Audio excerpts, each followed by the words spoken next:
Yes, it is still the conversation on Lagos television. At this moment, we are shifting gears from parenting to something that affects our health and something that do affect one or many of us a couple of times. And what are we talking about this morning? Are you one of those who always find it difficult to sleep at night, or you don't even sleep at all, or you sleep for short hours, moving from one end of your bed to the other, or counting ceilings, like people will say? I'm sure you are very worried as to why you are not able to sleep at night when others are sleeping. So if you are one of those, you need to move very close to your TV set now, and of course pay attention to what we have to discuss on the program this morning. And what exactly are we discussing? We are looking at insomnia, causes, management, and treatment. We have in the studio with us Dr. Mohammed Isa, a friend of the house. It's our pleasure to have you. Thank you very much. It's a pleasure to be here. Okay, before we go into what insomnia is all about, kindly put us through how important it is for us to have sound sleep and the connection between the number of hours that we sleep and our mental health and physical well-being. Thank you very much. When we talk of insomnia, people see it as a disease. It's not a disease, but it's a disorder. Now, medically, we don't call everything disease. The disorder means this person must have been sleeping well in life, and he goes through normal sleep, growing up as a child, and suddenly there is disorderliness, disorganization of the way the sleep used to come. So that's a disorder. So ability to initiate and maintain sleep, to actually restore the set of the body back to normalcy, and be able to perform well during the day is called a good sleep. Anything that is different from that, you cannot initiate, you cannot maintain, or after the whole sleep, it does not add to your health, or during the day, it affects your performance. That means you're having insomnia. And this must have lasted for about maybe 3 months consecutively. Within 3 months period that you're having problem with this at night, then it means you have insomnia. This is very key to performances, to cognitive system, to your ability to judge, and your mood in terms of mental state of health. Depression and the likes comes in when you have problem with sleep. Ability to perform well in office or doing things well, accurately. Ability to take decisions when things are very important becomes problem. Ability to work with instruments or technical things will be difficult if you have problem with sleep. So it goes on and on. Your ability to have a good memory, be able to remember things, organize your thoughts, become difficult because you have problem with sleep. So all of this means that if care is not taken, if it doesn't last for too long, your life becomes disorganized.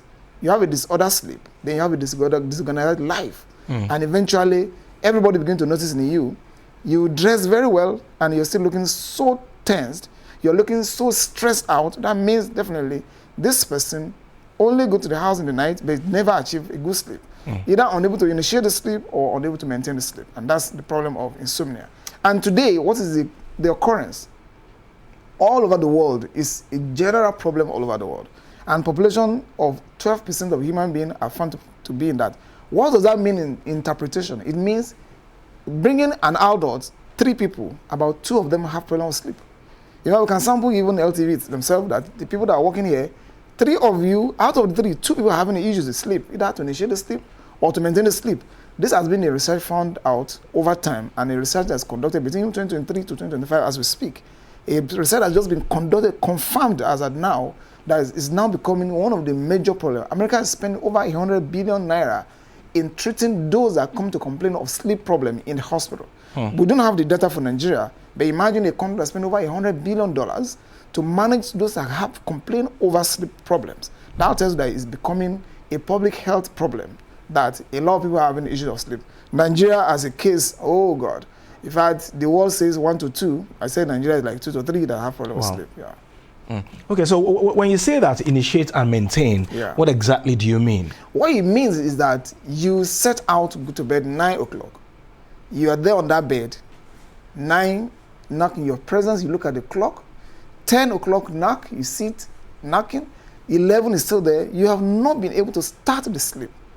So that means you cannot initiate sleep effectively. So somebody that can initiate sleep is that you get to bed 9 o'clock, by that 9, 10, 9:15, you're gone.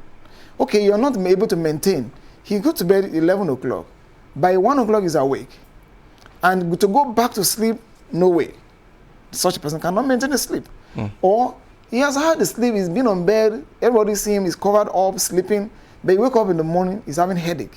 His body is hot. He's feeling sluggish. He feels more tired. Ask him, he has not slept. Okay, is this only common with adults, or he doesn't have any age barrier? Whether you are old or young, you can experience insomnia. Oh, okay, now insomnia can be, considered in this pattern. There is 3 P's we use in triaging to determine, do you really have this disease? That's why in hospital now, in teaching hospital, you have what is called sleep clinic. You actually come there to come and explain your problem of sleep. So we look at it in 3 areas using a model called Spielman model. In Spielman model, we're looking at predisposing factors, precipitating factors, and perpetuating factors. Now, in predisposing factor, that's where you pick up the age range. Now, you're talking of people who have the traits. Trait means that right from childhood, they are hyperactive. Okay? There's people that are usually restless. They want to do everything at once. They have that tendency. Anxiety. People that get so much anxious about things, they have it. Older age are found to be risk factors. Women are found to be more affected than men. Okay, these are the range. But it also happens to children, especially children that are under some tension, abuse, or unconducive social system. They also end up having problems with sleep. But generally, older age adults are more affected. And sometimes when they come to me, I said, Mama, you have finished the sleep in your pot, so that's why you cannot sleep again. Like from what age? Yeah, you're talking of your 40s, 50s. You're already going there. So it can be that early? Yes, it can be early. Normally, it should be 60. But the Nigerian factor, we're almost at 40, 50. People have lost their sleep. They come to the doctor, hey, I've not been able to sleep for the past 3 days. I know I've been going to bed, but yet I could wake up in the morning, I have a headache, my body is sluggish. I said, how old are you? I'm 48. You have problem with sleep. You're almost finishing your sleep and you're outside your pot. So better replenish your pot very well. Otherwise, you exhaust the food in the pot and then you have nothing to sleep again, and then that's in trouble. We have a lot of our mothers, 70, 75, who come to say, oh, doctor, I go to bed around 10 o'clock. By 11, 12, I have to read the Bible or read Quran throughout the night till morning. Because the sleep is not going to come in. Then morning when everybody's going to work, the old woman now go to bed and have some snores, sleep. This is the general thing. You can ask your old parent at home. They're going through it as I'm speaking with you. So is it more common with men or women? As more with women, I just mentioned it. That's why women are looking at me like, what am I saying? It's common with the older women than men. Yes. Oh, okay, no, so it will not be common with you, because after you have struggled the whole life of your life and come back, the life has hit you hard. When you hit to the bed, you're going to sleep. But sometimes you still don't sleep.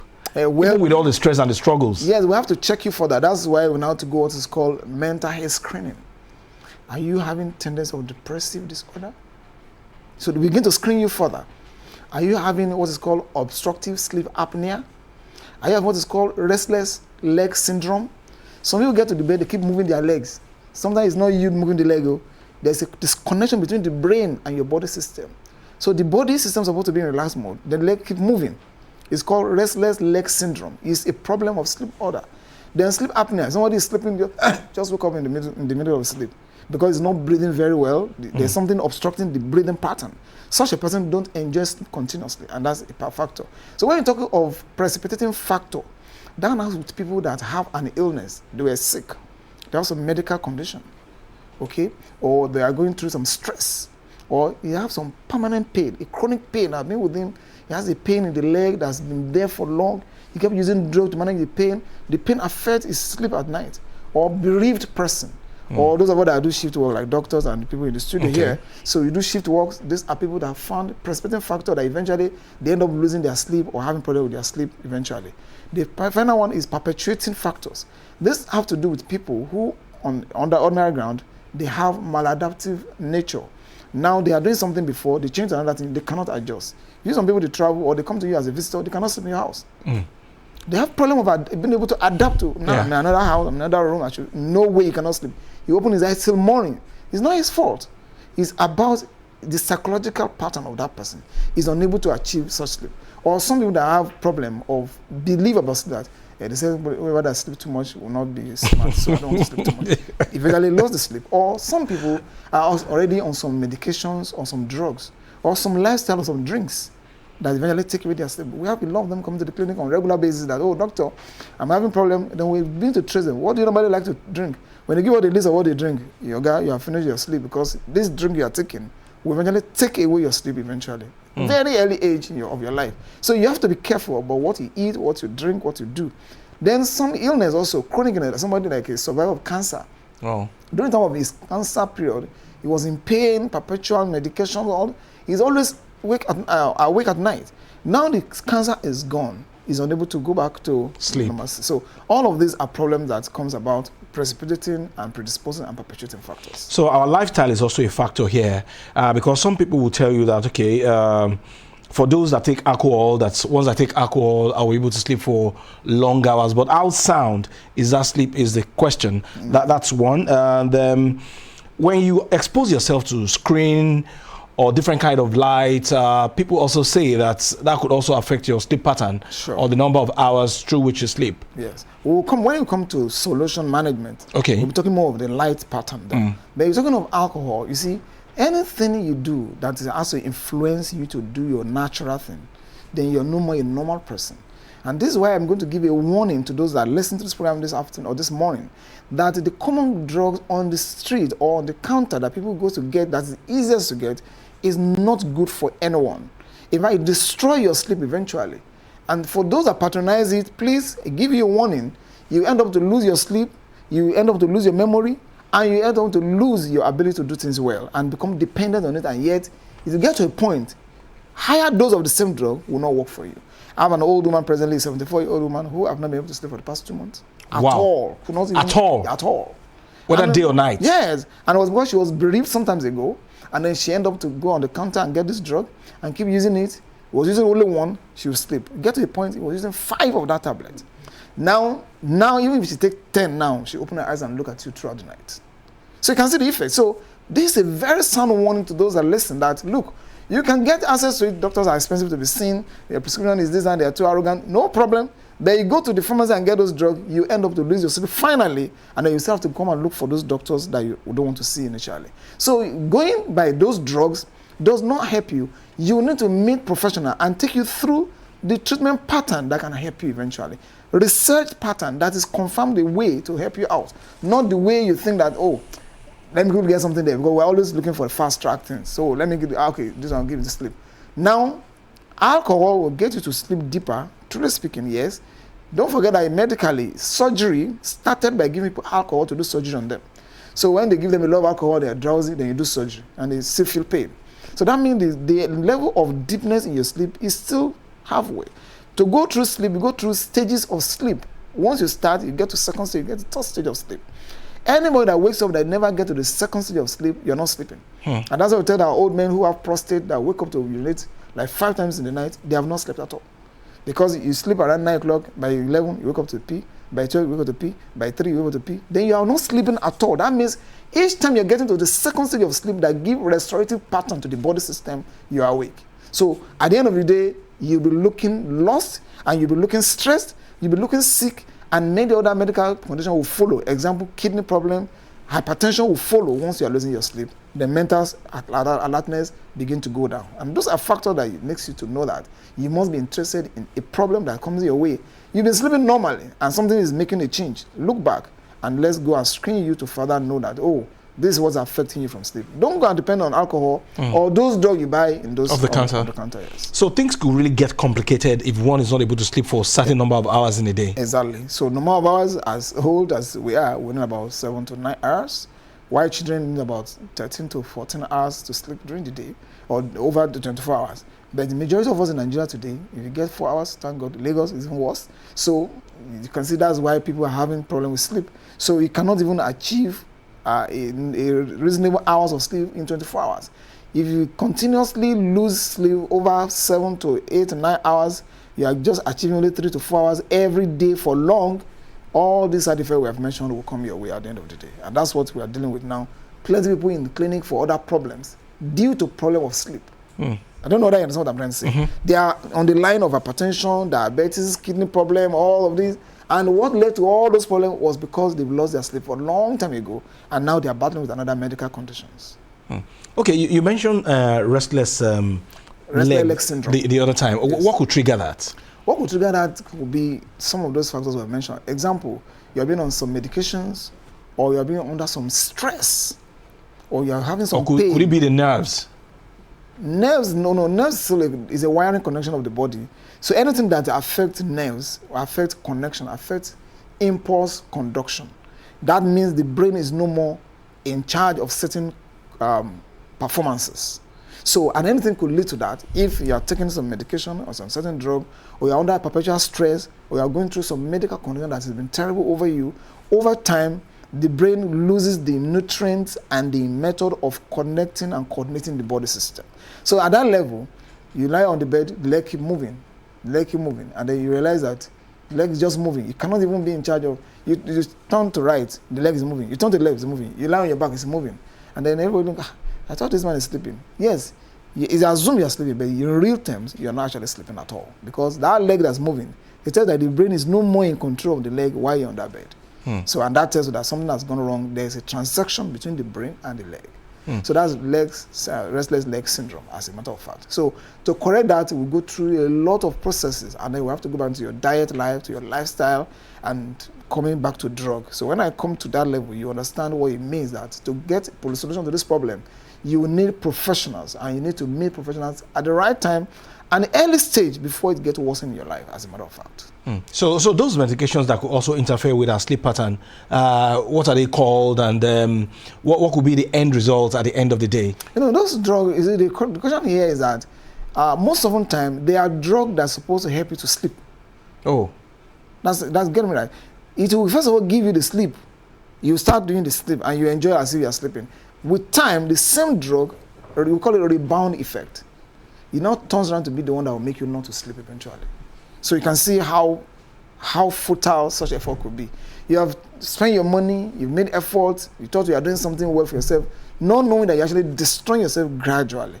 So that's that. Then some lifestyle in terms of what we drink, some of those drinks are food or some things we are used to. We don't want to mention them because like of energy branding. drink. Well, I don't want to mention them because of branding. So, Okay. but anything that contains caffeine. Okay, let me use the word caffeine. Caffeinated component, anything you call it, whether it is a food or whatever, that has high level of caffeine, will eventually affect your sleep pattern in future.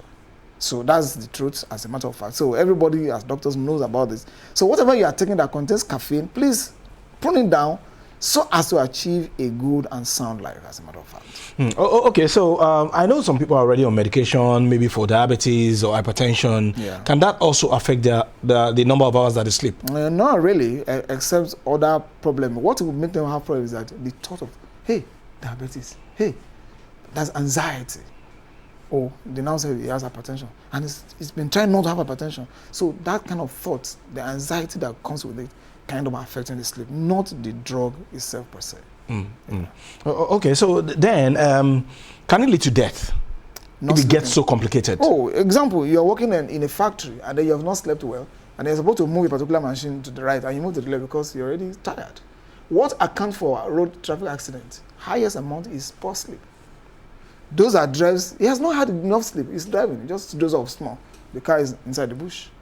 So it can lead to death, not that this not sleeping will cause you death, but what you do that makes you to death will be so easy. You're walking on a path that's so dangerous.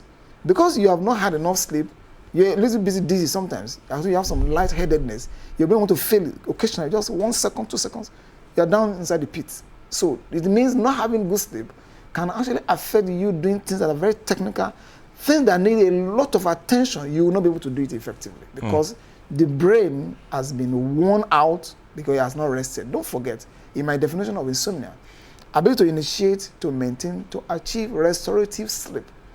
Sleep restores back your body. It brings the body back to standard and normal. Once you sleep and you are not achieving restoration, then you're not sleeping. You get it now? So that means every organ in the body are under distress. So when organs are under distress, you are heading towards what is called multiple organ failure. The brain starts working down, the kidneys are working down, the nerves, everything starts working down because they have all lack the nutrient that makes them to function well have been lost. All in the name that when you're supposed to be in bed to be resting, you're still working. You understand what I mean? So you have worked during the day, you walk around, but you're on your bed, you're working on your bed. So that means you have worked for 24 hours. Thinking you're sleeping. Then you're sleeping. So you wake up tired because you work on your bed as well. So what are you now doing? So it means for over days, the body has never rested. So you have killed the body by yourself, and every other organ in the body will feel it and then go down for it. Okay, so let's talk about the management and the treatment now. Okay. Are they readily available here? Are they affordable? Are they as simple as we adjusting our lifestyle? Or what can we do to actually treat insomnia? Yes. And of course, the management of it? Okay, thank you very much. Well, let me first of all point out, it's not as that easy. You can see how we're discussing the complicity of the whole thing. It's not as that easy you can imagine. Now, to go through it, you have about 3 stages to deal with sleep problems. So the first one is called cognitive behavioral therapy. This is done by doctors, and particularly our psychologists and psychiatrists. So don't be surprised when they say you're going to see a psychiatrist. No, not that you're actually mad. But not being able to sleep, don't forget, is an offshoot of, have you seen a madman that's sleeping before? Have you met them sleeping? So it's very rare to meet a madman sleeping and snoring. Very, very rare. Because not sleeping is almost a subset of psychiatric problem. So don't be surprised that you need to say psychiatrist or you need to say psychologist, because they get to now apply what's called cognitive behavioral therapy after triaging to confirm you actually have that disorder. Now that means they need to engage you using different methods according to DSM-5-TR. That's a tool in psychiatry and psychology we use to determine what is the problem and what do you need to do to get over it. They can use stimulus control. They can actually use what is called relaxation method. They can actually use what is called cognitive therapy. Or sometimes we use what is called strategic sleep hygiene. Strategic sleep hygiene. So a lot of us have problem of sleep unhygiene. It is not to be clean like this that means that you're hygiene. Or shower before you sleep. No, that's not it. So there's sleep hygiene. So we use all those methods to actually bring you back to normalcy. That is very important. Now it can be done personally, it can be done digitally now. Now medicine have been able to produce a digital method to get you to that level that you can actually interact with the digital system that engages you by talking to you, by giving you some tips and some languages, some instructions that you relate with. It's a system that eventually give you opportunity to go to sleep. They can be done personally with your doctor. It is a discussion, is a talk show that brings about sanity to your body system. That is the most acceptable one. It can be used single, but sometimes we use it with drug as well. Okay, combined. The combined therapy has been confirmed in randomized controlled trials that was conducted between 2023 to 2025, confirmed that using that method and drug together work effectively. So now you have been engaged by a doctor. They take you through cognitive behavioral therapy by talking to you, identify what led to poor sleep, identify what the problem you're going through in life, the challenges you're going through, maybe you're bereaved or maybe you're going through some things, discussing all of that, bringing some facts out of it, and then giving you opportunity to see that you cannot do without sleep, otherwise the same thing you're afraid of will be the one to kill you. So by the time they are done with all this, they can join some drug with it. That goes on with. That's one side. Second side, still not drug. You can see, second part is still not a drug. We call it adjunct non-drug. Adjunct. Adjunct means a support thing.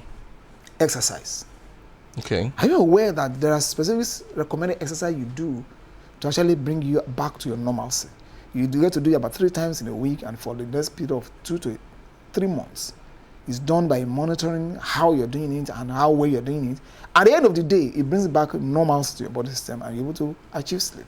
So it's been found that this alone can assist you to achieve sleep, or combine also with CBT, cognitive behavioral therapy. If it's combined together, that's confirmed that it works very well according to all the psychologists of this world. So it means we can apply that. Then the third one, still not... Before the third one, doctor, what kind of exercise?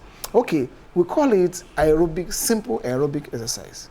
You know, it's not the one that maybe you want to go and build your muscle, you want to represent Nigeria in carrying weight. That's not the case. It's about mind and body building system. Okay, you know, the one that is really recommended that everybody mentioned is for branding, for yoga. But beyond that is the way you move your hand, the way you move your body, and the way you connect your body movement with your mind, what you're thinking, what you're imagining, and then what you have thought of before you start. And sometimes we use music as a combination to that. And sometimes we use the light system also. That's why I'm coming up with a lightening system. So the light... For sleep? Yeah, for sleep. So, but some will tell you that even when your light is blue or something, yes, it won't allow you to sleep. It will not allow you to sleep because the brain gets on with blue light. The brain will be on, that the area of sleep will be switched on. Blue light activate the brain more. So even white light will also activate the iris, the eyeball, so it doesn't transmit you to be able to sleep. Some of us in this country that say, I cannot sleep except I put on my light. That means you're not a normal person. Normally, the light should be off.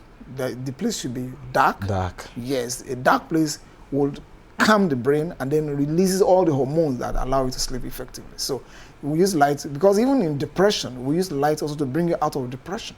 So light system is being used, or what we call circadian rhythm. That means our body clock. We have a clock in our body that is working on its own, different from this wristwatch you carry in your hand and all the.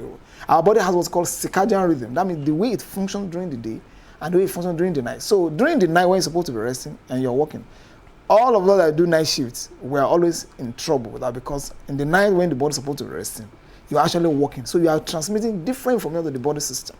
So it affects the body system eventually. So when you grow older, you battle with sleep, except you find a way around it earlier before you get to that stage. So this is a combination of therapy, of things that are not drug, that eventually help you to come out of sleep problem. Okay, but aside if at from the point yoga, you're going to put drug, if you're going to put drug, then all the common ones everybody knows, as I speak here, doctors don't give that to sleep, because a drug that will help you to initiate sleep is the one that will help you to maintain sleep. Can you imagine that? So not just to sleep. There are specific drug. When we talk medically, we're talking of the dorarexin antagonist receptor drugs. That one, don't bother about to listen to that. That's medical for my colleagues. Drugs that actually work on that particular receptor will help you to initiate sleep. The one that will dip it further will help you to maintain sleep. We have different groups of this drug that we recommend. And we don't just arrive at that. We must have taken you through all the non-drug approaches before we arrive at using drug. If that doesn't work, you cannot introduce the drug. Yes, to combine it together. And again, if we find you on those other one that is common, the law and the medical teaching us here, we should start what is called de-prescribing strategy. How do we take you off that particular one you're used to? Well, very soon, like I told you, it will take you to not being able to sleep. So the earlier we start making a method to take you out of the one you're used to that you think is helping you to sleep, gradually, because that's the only if you open up to the doctor, of course. If you don't open up, no doctor will know whether you're on those drugs. He's not a magician. But when we know that you have been taking this one, and this one belongs to benzodiazepines, I mean, that's the general name, benzodiazepines. All the drugs under them will cause you to sleep and then eventually lose your sleep. So we begin to do what's called de-prescribing method by taking you off that particular medication gradually. So that's what we do to make sure that you achieve a normal life, that you don't need to depend on a particular thing to sleep. Anything you depend on before you can function well in life automatically means that you are living a half-life.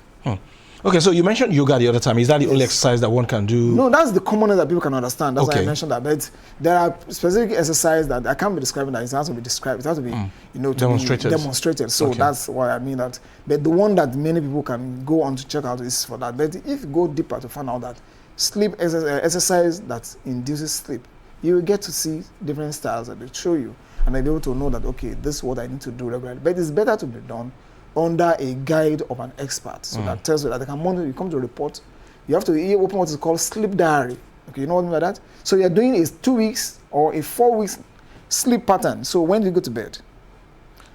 How soon do you think you get into sleep? When exactly do you wake up? When you wake up, how do you feel? So you keep all this record, and you're going to submit to somebody that will go through it and say, oh, fine, you're beginning to get better from your sleep problem. But if you don't keep the diary and give to an expert who will help you to interpret it, you think you are improving, you may not have improved. Okay, so doctor, there are some people that I know, they would rather sleep in the afternoon, and when it is night, they find it difficult to sleep. Yes, those are industry workers and factory workers, and you and me too. So because he's going to do a night shift to get to sleep the whole day during the day. Yes, our young people now are having this problem of being on internet throughout the night, so it's a problem. So talking of that is affecting sleep, because during the day that you're sleeping, you're feeling the sleep for night during the day. So at night, the brain will be open. The body is active, so you're not going to sleep. If that lasts for too long, it will have a rebound effect on you, as a matter of fact. So that's what to tell you. Long nap is also one of the causes of problem of sleep. Okay, you have long nap. Okay, during the day, you can have a short nap, between 2 to 4. Have a short nap, maybe 1 hour, 2 hours, it's okay.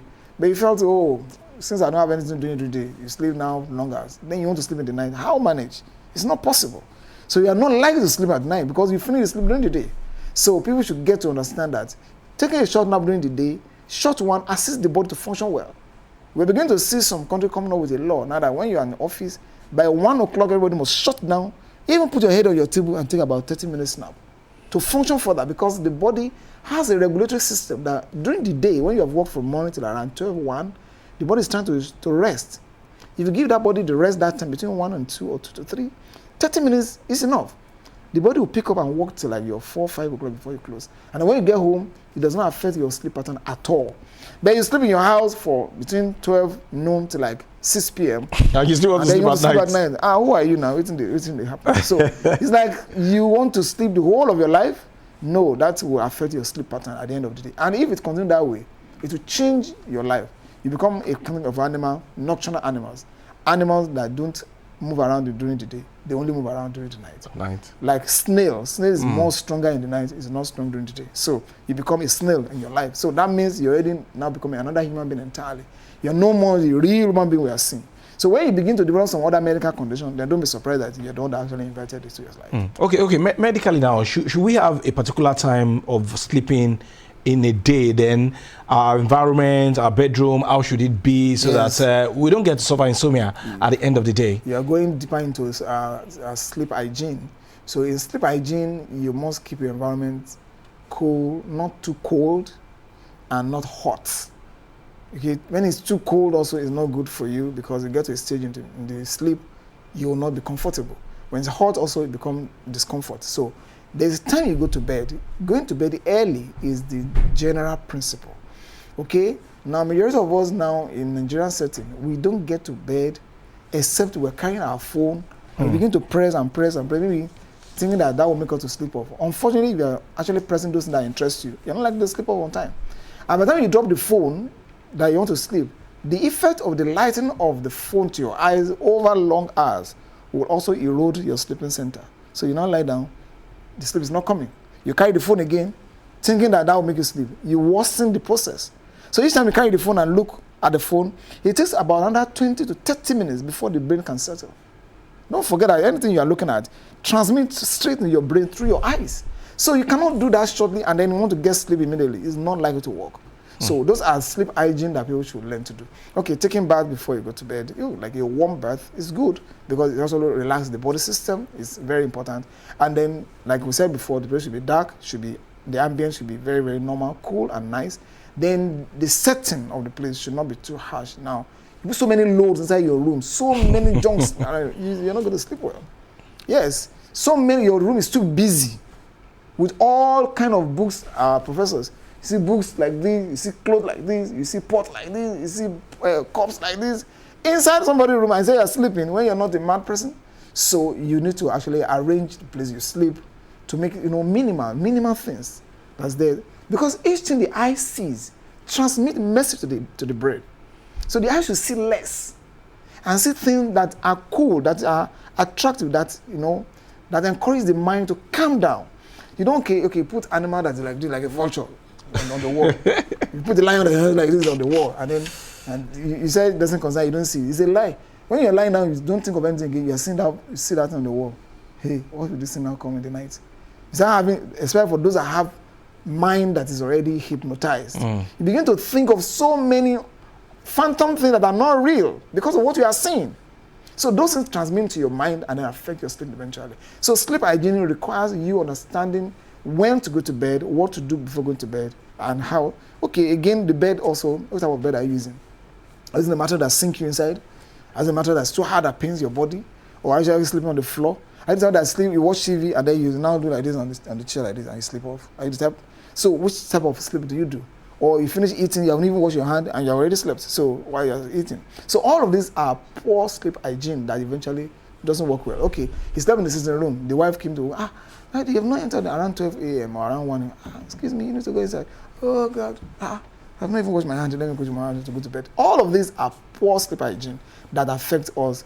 We don't take it serious, but it actually eventually turns around to affect everybody.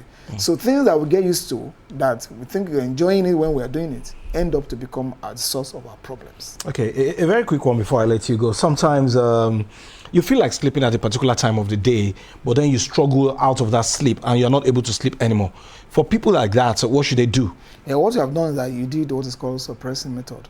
So the sleep comes your way. For example, you're at work, like I said the other time. You're at work, means going around 1, 2, you're a bit tired, you have a brain fag, and then you feel a bit sleepy. But because of the task on your table, you get to open your eyes and then go and drink one thing that contains caffeine to give you more energy and do the job. Yes, you have achieved what the system wants to achieve, but you have actually registered a problem to your body system. So by the time you get to the house in the night, then problem of sleep will start setting, especially when it occurs continuously. Yes. If something occurs occasionally, the body has the way of getting over it. But something becomes an habit, the body gets registered and then imprint it as a method of your life. So now change it to normal, it becomes difficult. So if it occurs once in a while, no, it's not a problem. Even when it comes to food system, there's certain food that is not really good, but once you eat it once in a while, it's not going to be a problem because the body will have done its own process on it. But when you keep doing that thing regularly, the body accepts it and says, oh, this is what you want, no problem. Behold, whenever the problem comes in, then bear with it. So that's how it works. We must thank you very much, Dr. Isa Mohammed. Educative session this morning on insomnia, causes, management and treatment. And of course, it's strongly advised that people should not get addicted to those over-the-counter medication, thinking that it's going to restore the number of hours that you get to sleep at night. So of course, if you know you're battling insomnia, do seek medical advice in your own interest so as not to get things complicated at the end of the day. We thank you very much for this educative section this morning. You're welcome. Thank you very much. All right, we'll take a very short break. When we come back, engage Adebimpe and enjoy a bit on insomnia. Then we'll wrap the show up for today.